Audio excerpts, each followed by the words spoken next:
Aujourd'hui, on va parler de 4 idées reçues que j'entends souvent en sophrologie. Quand je parle de sophrologie avec des gens, avec des entrepreneurs, il y a des idées reçues qui reviennent très régulièrement et que j'avais envie de dégommer aujourd'hui avec vous parce qu'il y en a quand même beaucoup qui ne sont pas très vraies.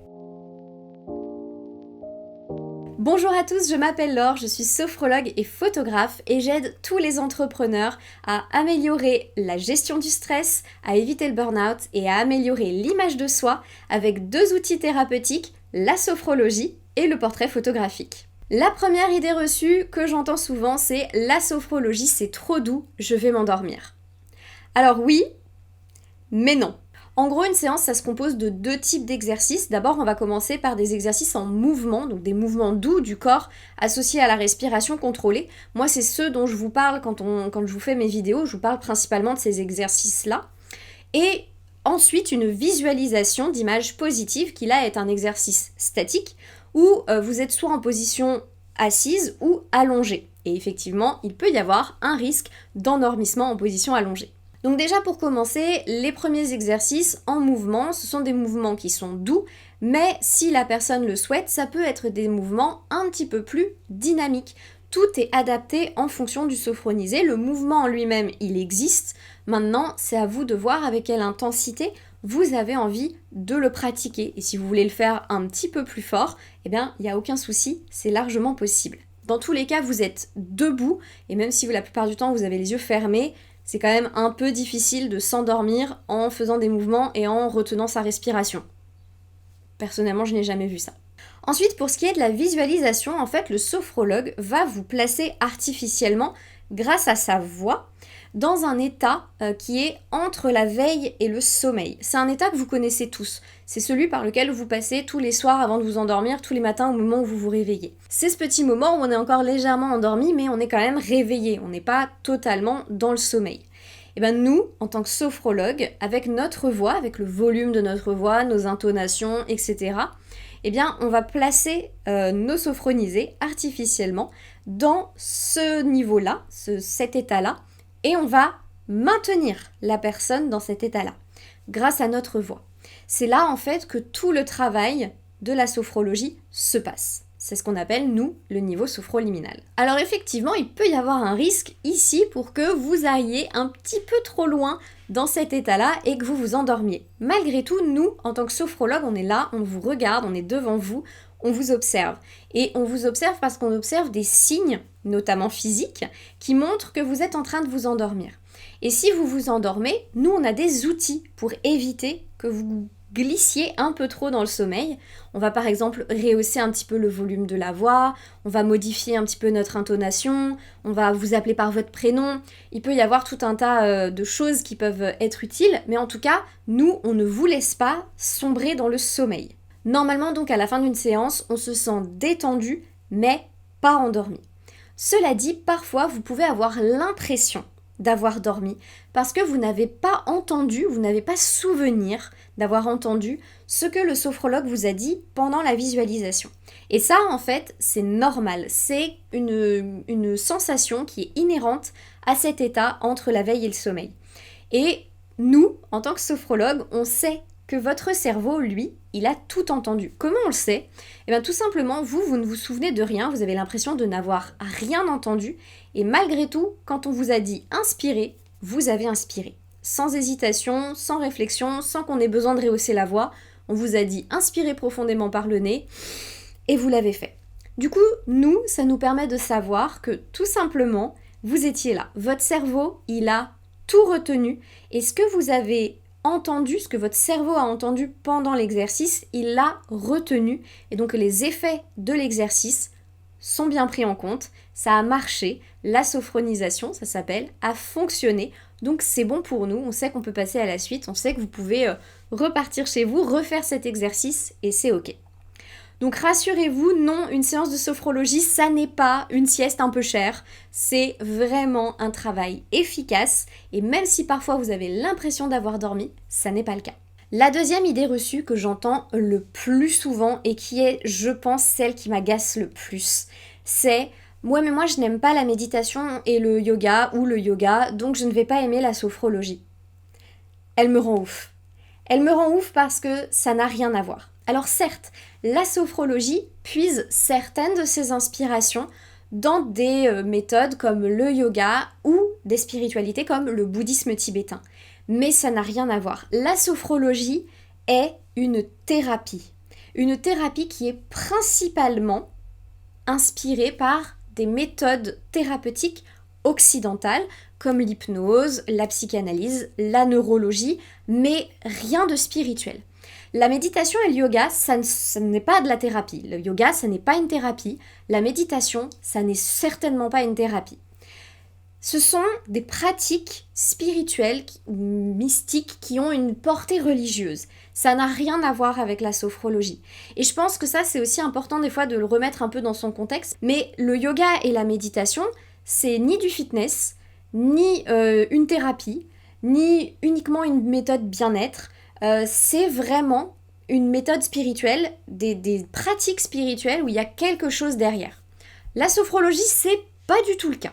La sophrologie, ça a vraiment été créé pour améliorer le bien-être au départ de personnes qui étaient malades. Après, ça a été un peu développé, on a rajouté cette dimension développement personnel qui est venue se rajouter et qui apporte quelque chose aujourd'hui au quotidien à tout un tas de personnes bien portantes mais qui ont des stress passagers, ça c'est top, mais ça n'a rien à voir avec une pratique spirituelle. Et ça c'est assez important à souligner. D'ailleurs, la méditation et le yoga, ça n'est pas fait pour tout le monde. La méditation, il y a des personnes, ça leur rajoute encore plus d'angoisse. Et si c'est votre cas, surtout ne paniquez pas, c'est normal en fait. Prendre le temps de s'arrêter complètement et de se concentrer très longtemps sur soi-même, en laissant aller les pensées, dans le silence, etc., peut générer énormément d'angoisse chez des personnes. Si c'est votre cas, vraiment ne culpabilisez pas, c'est normal. C'est tout à fait légitime, c'est quelque chose qui est très fréquent. Pareil pour le yoga, y en a pour qui faire tous ces mouvements, ça n'est pas très confortable. C'est quelque chose par exemple qu'on ne peut pas pratiquer aussi aisément quand on a, quand on s'est fait mal, quand on a un problème ou quoi que ce soit, ça peut être plus compliqué. La sophrologie, c'est pas ça du tout. Déjà, les mouvements qu'on fait en sophrologie peuvent être réalisés par absolument n'importe qui, même des personnes qui ne seraient pas en très bonne santé, même des personnes qui ont une jambe cassée, même une personne qui serait en fauteuil roulant, même des personnes extrêmement âgées.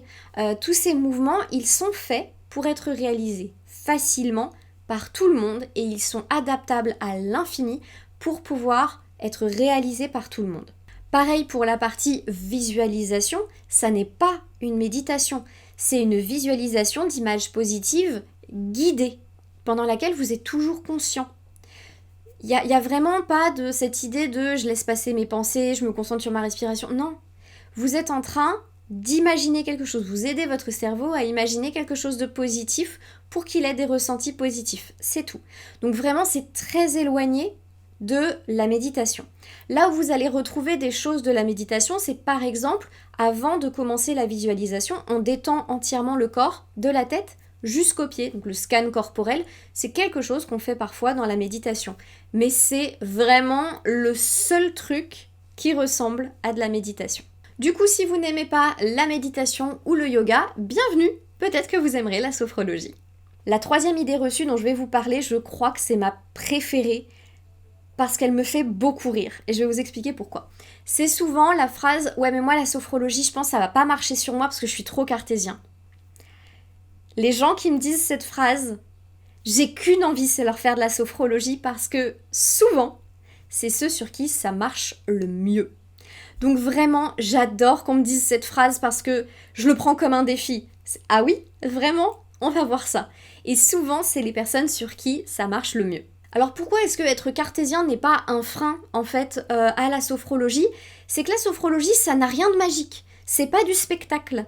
On n'est pas en train de faire un truc complètement, ésotérique ou complètement... c'est physique, la sophrologie. Ça vient des neurosciences quand même, principalement. Alors certes, il y a des gens qui vont être réceptifs et d'autres pas du tout, mais malgré tout, de manière générale, être cartésien ne change rien à la manière dont vous allez recevoir la sophrologie. Parce qu'en fait, comme je disais tout à l'heure, il y a beaucoup de gens qui confondent la méditation, l'hypnose un peu spectacle, etc. et la sophrologie, alors que ça n'a aucun rapport.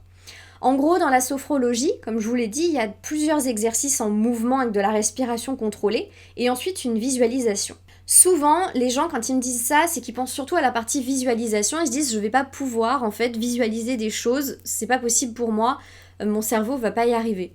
Rassurez-vous, votre cerveau va très bien y arriver parce qu'en fait, les exercices en mouvement qu'on fait au début de séance, eh ben, ils permettent de faciliter la visualisation par la suite. Ils sont là en fait pour vous aider à atteindre ce niveau entre la veille et le sommeil et donc à faciliter votre visualisation, le fait que votre cerveau arrive facilement à visualiser des images positives.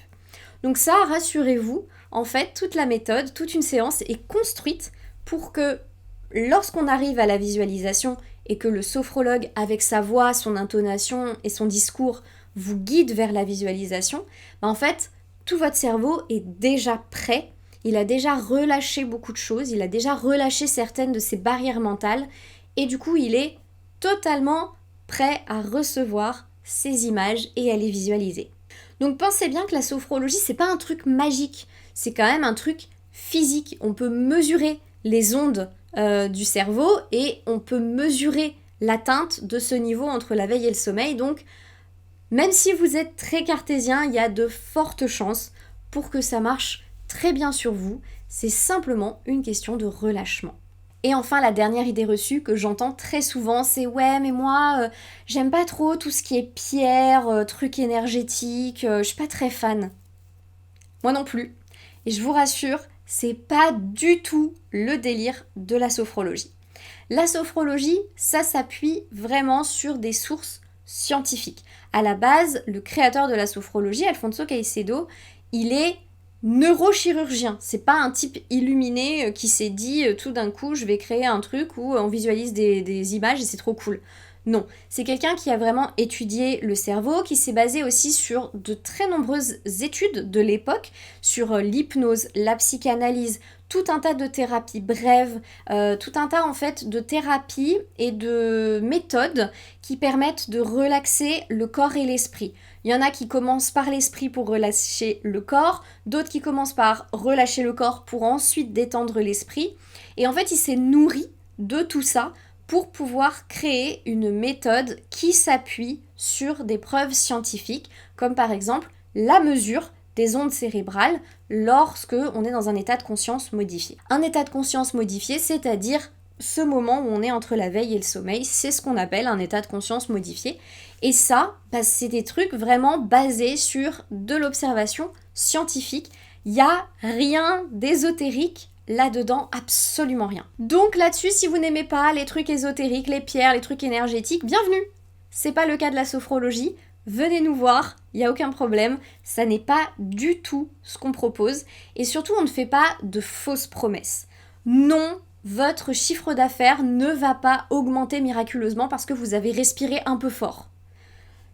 J'aimerais, hein, mais non. C'est pas parce que vous avez inspiré, bloqué et soufflé fort que votre chiffre d'affaires va crever le plafond. Ça veut pas dire non plus que parce que vous avez fait des mouvements et visualisé un truc cool, ça va se produire dans votre vie. C'est faux. Ça ne va pas arriver comme ça. Par contre, ce que je vais vous aider à faire en tant que sophrologue, c'est libérer les freins qui peuvent vous empêcher d'être dans de bonnes dispositions pour faire quelque chose. Je vais vous aider et vous donner des outils concrets, faciles à mettre en place au quotidien et que vous pourrez réutiliser en autonomie à la fin de nos séances pour que vous puissiez vous sentir serein, pour que vous puissiez vous sentir détendu, pour que vous lâchiez prise avec vos peurs, pour que vous puissiez préparer un événement, pour que vous puissiez lâcher cette angoisse, vous débarrasser d'une angoisse qui vous pèse. Bref, moi c'est ça que je vous donne, mais je ne vous donne pas de fausses promesses. C'est pas avec la loi de je ne sais quoi, de quel univers ou je ne sais truc, que vous allez avoir votre entreprise qui marche du feu de Dieu en quelques semaines. Non, pas du tout. D'ailleurs, je ne sais pas si votre entreprise va marcher grâce à ce que je vous propose, parce qu'en fait, ça ne dépend pas de moi. Par contre, moi, ce que je vous aide à faire, c'est vous mettre dans de bonnes dispositions pour profiter à fond de votre entreprise, être épanoui dans votre business et vous sentir heureux d'être entrepreneur. Ce qui est déjà pas mal, l'air de rien. Voilà pour ces 4 idées reçues que j'entends le plus souvent. D'ailleurs, pour aller un petit peu plus loin que ces vidéos, n'hésitez surtout pas dans la barre d'infos à télécharger mon challenge 3 jours. C'est un cadeau que je vous ai préparé où il y a 3 vidéos, une à regarder par jour pendant 3 jours, qui sont des exercices entièrement animés par moi. Quand je vous fais les vidéos ici, je vous fais simplement une explication de l'exercice. Là, j'anime l'exercice pour que vous puissiez le faire en même temps. Ça dure 5 minutes par jour pendant 3 jours pour vous aider à vous sentir plus épanoui dans votre business en lâchant la peur de manquer d'argent. Je pense que je vous ferai une vidéo aussi pour les 4 idées reçues ou les quelques idées reçues que j'entends le plus en photographie parce qu'il y en a des pas mal aussi et je pense que ça peut être rigolo. En attendant une prochaine vidéo, moi je vous invite à vous abonner, à liker cette vidéo et n'hésitez surtout pas à me dire en commentaire quels sont vous les a priori ou les idées reçues, positives ou négatives d'ailleurs, que vous avez sur la sophrologie. Ça me permettra moi aussi de savoir comment mieux vous expliquer ce qu'est cette méthode et comment est-ce qu'elle peut vous aider. J'ai super hâte de lire vos commentaires. Moi, je vais vous souhaiter une excellente semaine et je vous dis à jeudi prochain.